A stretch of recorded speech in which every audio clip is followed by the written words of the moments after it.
such a valuable lesson that I think all yoga teachers should use this sometimes in their class. So we're going to take the Tadasana on the back. So she's doing Tadasana on her back with her feet up. Yeah.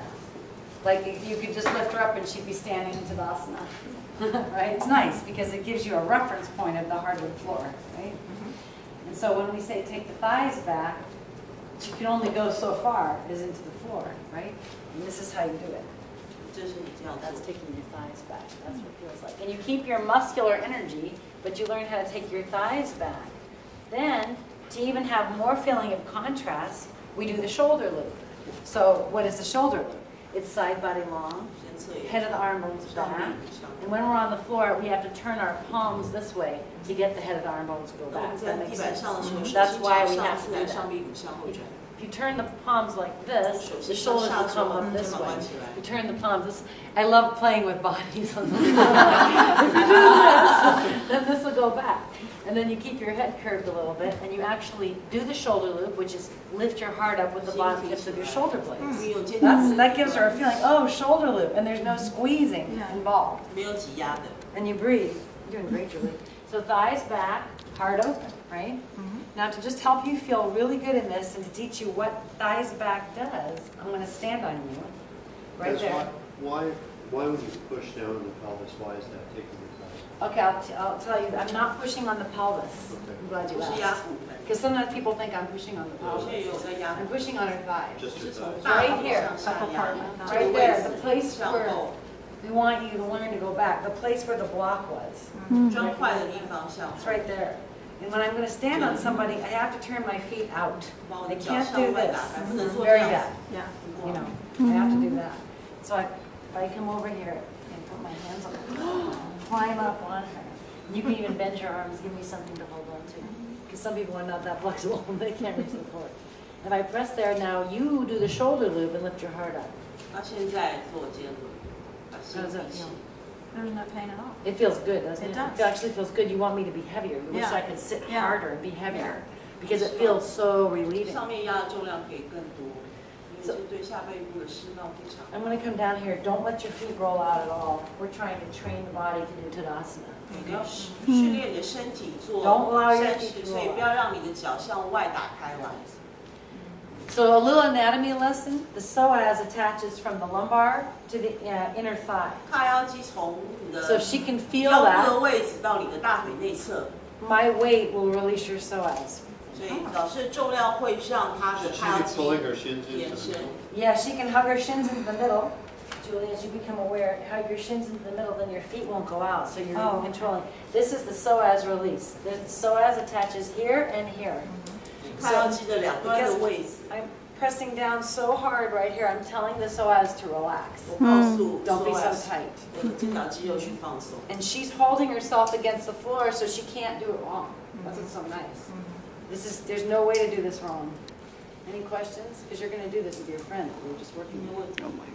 I prefer to stand because this hurts my wrists after a while. You know? So you can understand what we're doing and you can work with me to receive it even better. She has to receive what I'm giving to her. And then lift your heart way up.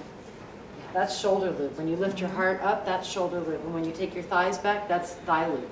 Then you're distributing your weight evenly on the feet, right? It's not actually heels? Towards my heels. Yeah. Good question. Would be inner spiral. When you push someone back right here, that's inner spiral. And that's the block rolling back. And then if you, Julie, scoop your tailbone, but not too much. See, so you can feel, oh, that's too much when I touch too hard. And then she can really teach herself a lot of very interesting things lying on the floor. The floor won't let you err, won't let you make a mistake. I like what's happening here. As she scoops her tailbone downward, she knows not to go too far, and she tries to send the energy this way, not out towards the sky, but towards her head. She's making the side body long.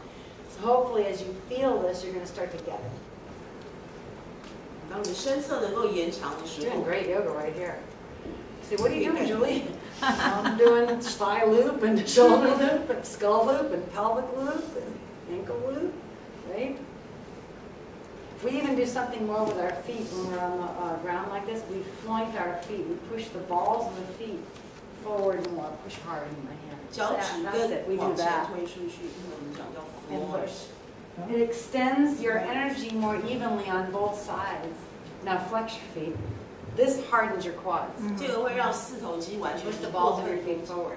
That extends your muscles and makes them longer. 脚趾跟往外推可以使大腿前侧的色肌 So 延 many 展。 things. So many things to know and to ask, why do you do that? Well, there's a reason, she can tell you.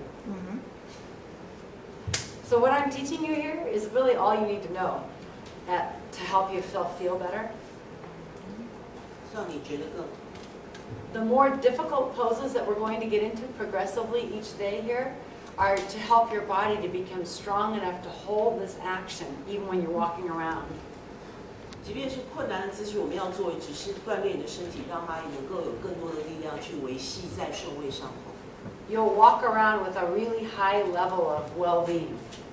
你可以在路上行走的时候，你的整个身体的整个感受是完全不同的。 And you will not hurt yourself in yoga classes anymore. 你不会在瑜伽课当中 You will not hurt yourself in yoga classes, even if the teacher doesn't know how to help you. 即便是你的老师知道怎么样帮助你的时候，你也不会在他的课程上。 As long as they don't touch you, you're safe. If they touch you, you have to.